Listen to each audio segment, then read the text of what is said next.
So what a year you've had. So congratulations on the Emmy and Golden Globe nominations for Emily in Paris. Thank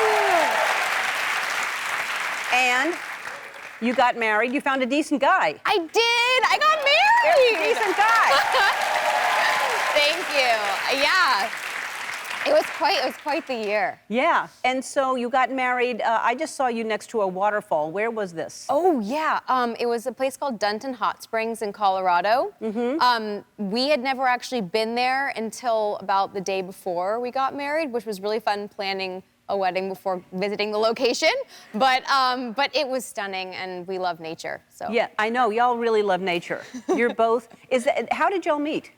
We met, we both are in the industry, and we have parents that are in the similar industry as well, but we met randomly, actually. So we were kind of surprised we hadn't met yet. We'd been in the same rooms a bunch of times and never met, but it was kind of one of those cheesy but true love at first sight And things. did you both know right away that you were both outdoorsy? No. He did not know that I was very outdoorsy. I don't think I knew I was quite as outdoorsy as I became. But I grew up in the English countryside, so I've always loved being outdoors. But we've embraced it. Did he like being outdoors as much as...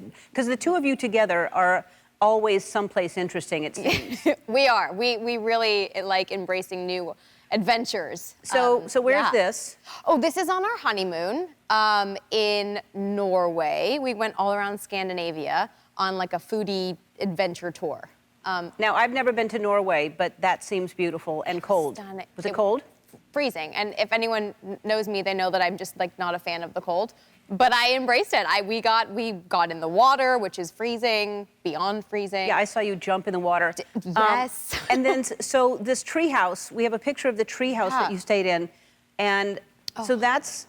I mean... That's where you... And what happens in that treehouse? Like what... Ellen? Well, a lot happens in that treehouse. I want to know everything. Everything. No, but like, that's a tree going through the tree. Yeah, it's wild. So this is in the Swedish Laplands, and every treehouse is done by a famous architect, and we stayed in the one that you just saw, and it has a literal tree that goes in the middle of it, and there's this netting that you can lay on your back and stare at the stars.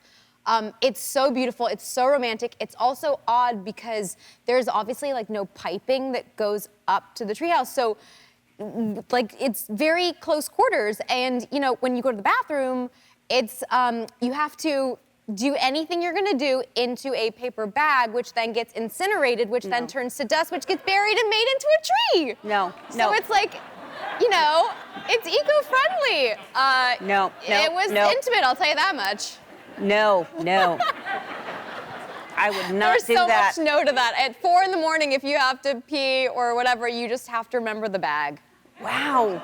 Yeah. That's, I mean, I love architecture, and that looked really cool. And that's why I was asking, because it didn't look like there was electricity or plumbing or anything there. It just looked pretty. It's pretty. Yeah.